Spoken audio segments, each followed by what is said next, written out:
perspektif yang salah akan menghasilkan tindakan yang salah. Nah, kalau pandangan kita salah, tentu tindakan kita akan menghasilkan yang salah. Maka anak sekolah minggu, seperti cerita firman Tuhan yang kita dengarkan hari ini, seperti Yusuf di rumah Potifar.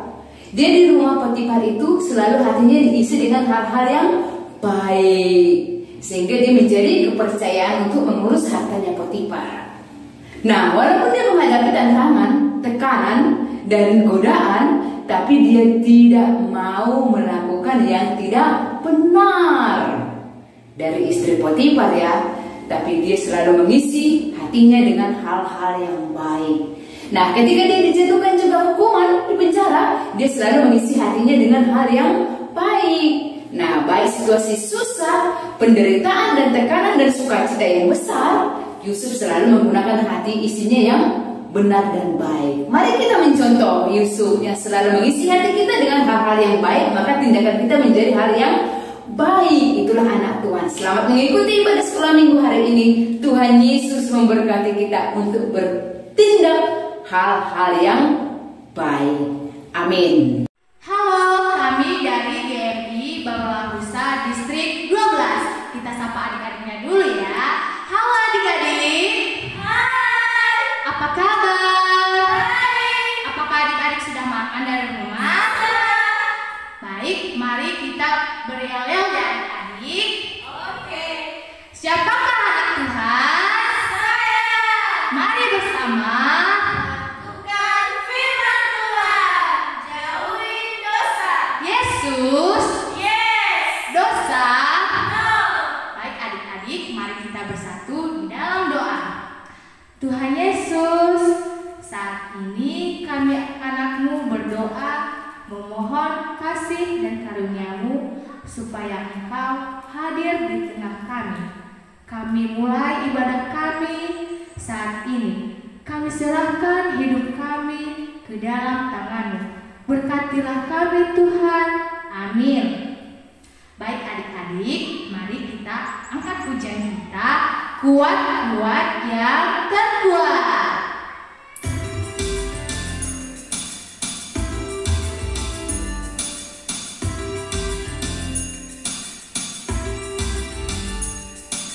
Kuat-kuat yang terkuat, hebat-hebat yang terhebat, besar-besar yang terbesar, itulah Tuhan Yesusku. Kuat-kuat yang terkuat, hebat-hebat yang terhebat, besar-besar yang terbesar, itulah Tuhan Yesusku. Yesus yang terkuat, Yesus yang terhebat, Yesus yang terbesar-besar, tiada tandingannya.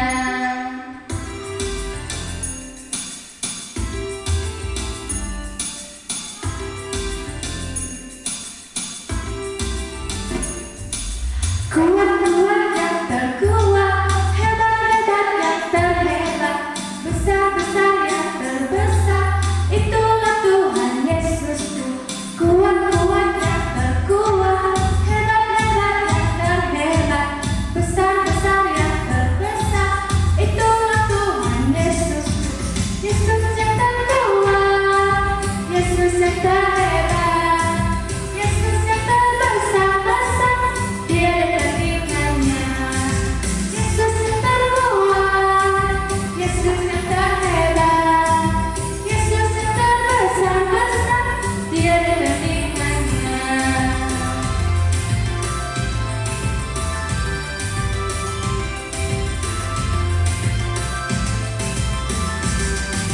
Yesus yang terkuat, Yesus yang terhebat, Yesus yang terbesar-besar, tiada tandingannya. Yesus yang terkuat, Yesus yang terhebat, Yesus yang terbesar-besar, tiada tandingannya. Yesus yang terbesar-besar, tiada tandingannya. Yesus yang terbesar-besar, tiada tandingannya.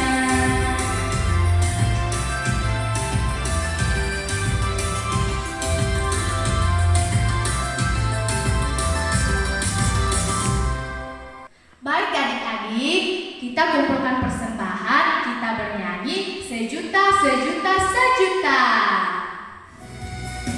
Sejuta, sejuta, sejuta, persembahanku adalah sejuta. Setia, jujur, taat, persembahanku adalah sejuta. Persembahan yang mama papa berikan, sudah kuberikan semuanya. Tidak dikurang-kurang, tidak dibelanjakan, karena Tuhan Yesus memberkati. Amin. Sejuta, sejuta, sejuta, persembahanku adalah sejuta. Setia, jujur, taat, persembahanku adalah sejuta. Persembahan yang mama papa berikan, sudah kuberikan semuanya.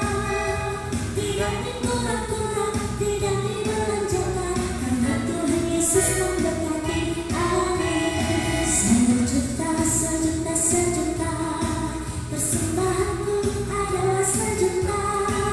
Setia, jujur, taat, persembahanku adalah sejuta. Persembahan yang mama papa berikan, sudah kuberikan semuanya. Tidak dikurang-kurang, tidak dibelanjakan, karena Tuhan Yesus memberkati. Amin.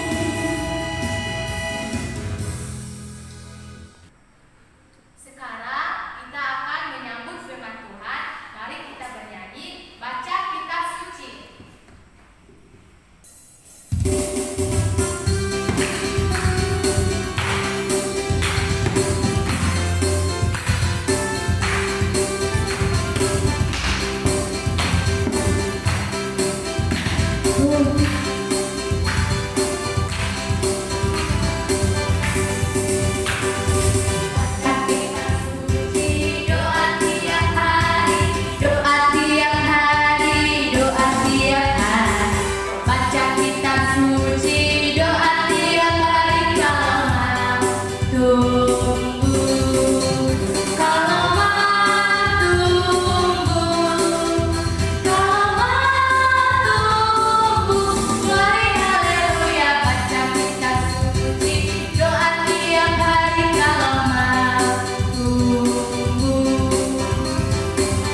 Shalom saudara-saudara, adik-adik sekolah minggu yang dikasihi oleh Tuhan. Selamat bertemu kembali dengan saya, Pendeta Desi Parwanto.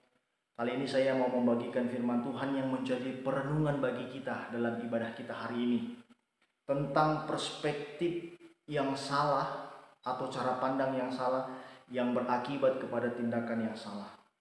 Adik-adik sekolah minggu yang terkasih, Tuhan mengaruniakan kepada kita mata untuk kita bisa melihat, memperhatikan, mengamati sesuatu yang terjadi di sekitar kita.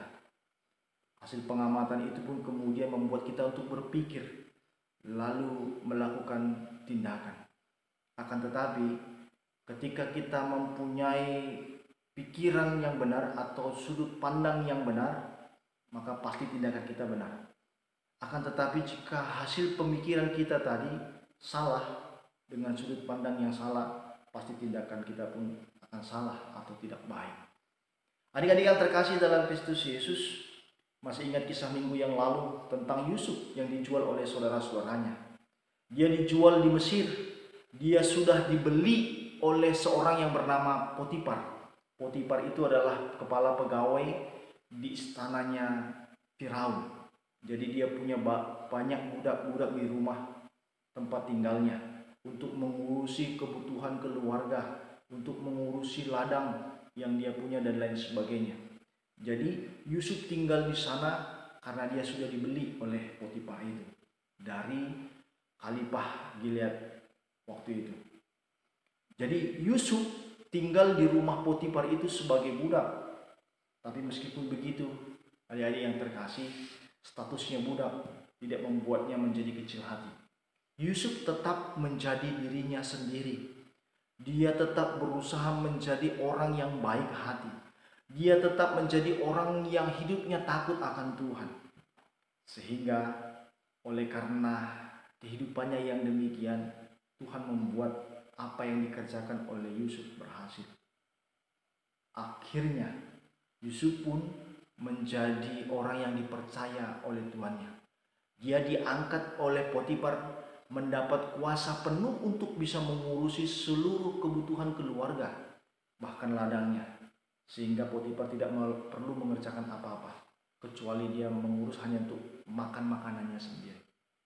Jadi adik-adik yang terkasih dalam Kristus Yesus, orang yang baik bisa dipercaya, diberikan tanggung jawab, dia bisa kerjakan segala sesuatu yang dikerjakan itu berhasil dan itu bisa menyenangkan tuannya. Itulah Yusuf. Akan tetapi adik-adik yang terkasih, dia tinggal beberapa tahun di situ karena dia sudah dibeli oleh tuannya. Dia pun tumbuh menjadi pemuda yang tampan, gagah, elok parasnya. Tambah lagi dia orang yang baik hati. Tetapi ternyata istri tuannya memandang Yusuf berbeda. Apa yang terjadi ketika itu? Istri Potifar menggoda Yusuf untuk berzina dengannya. Tetapi Yusuf menolak. Yusuf menolak karena dia tahu bahwa itu dosa. Dia orang yang takut akan Tuhan. Beberapa kali dia digoda oleh istri tuannya dan dia tidak mau berzina. Jadi suatu kali ketika istri tuannya ini menggodanya lagi, lalu dia lari, lalu dia berusaha menghindari istrinya Potifar. Dia keluar dari rumah itu karena dia tidak mau melakukan kesalahan dan dosa di hadapan Tuhan. Tetapi istri Potifar tadi karena kesal, dia berteriak dan menuduh bahwa Yusuf melakukan pelecehan seksual kepadanya. Akhirnya adik-adik yang terkasih, oleh karena tuduhan istrinya Potifar tadi disampaikan kepada tuannya Potifar itu, Potifar pun marah. Artinya percuma bahwa Yusuf ini sudah menjadi kepercayaannya, ternyata dia berkhianat. Jadi akhirnya Yusuf ditangkap dan dimasukkan ke dalam penjara. Adik-adik yang terkasih, dia menjalani kehidupannya di penjara. Saya mau katakan bahwa Yusuf menjadi korban dari cara pandang yang salah, dari perspektif yang salah istri Potifar. Mungkin dia berpikir bahwa orang yang baik pasti akan menurut, kan begitu. Tapi ternyata dia salah.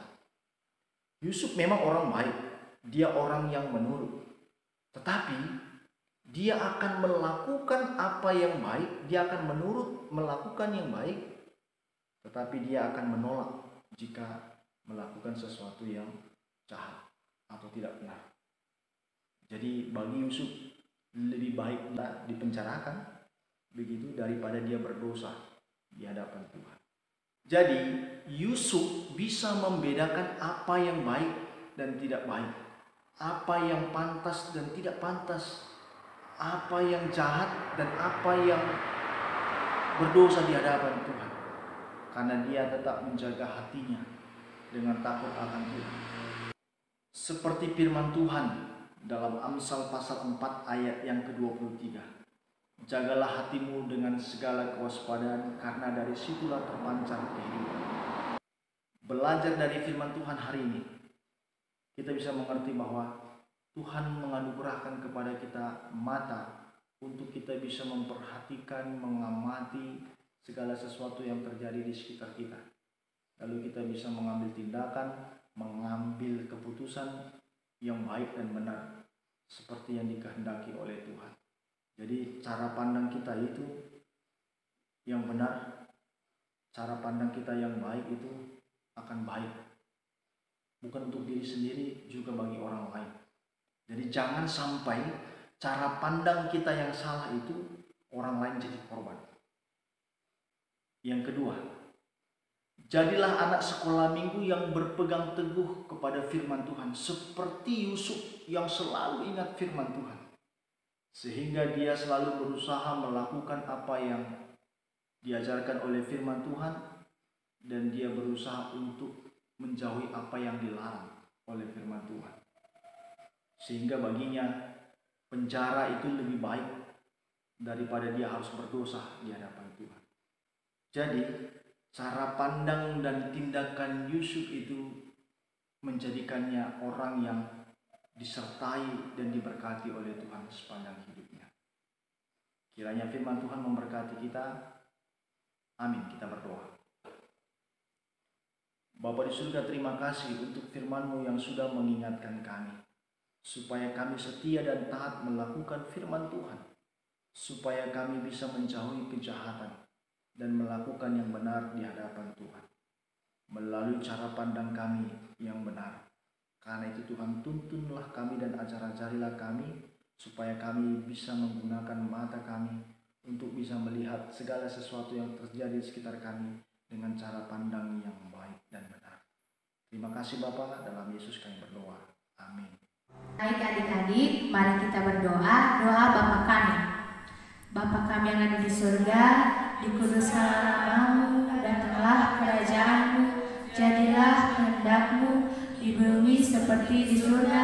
Berilah kami pada hari ini makanan kami yang secukupnya, dan ampunilah kami akan kesalahan kami, seperti kami juga yang mengampuni orang yang bersalah kepada kami. Dan janganlah membawa kami ke dalam pencobaan, tetapi lepaskanlah kami daripada yang jahat. Karena Engkau yang punya kerajaan dan kuasa dan kemuliaan sampai selama-lamanya. Amin. Mari kita terima berkat. Kasih karunia Tuhan Yesus Kristus dan kasih Allah dan persekutuan Roh Kudus menyertai kita sekalian hari ini, esok, dan sampai selama-lamanya. Amin. Mari kita bernyanyi, Bapa terima kasih.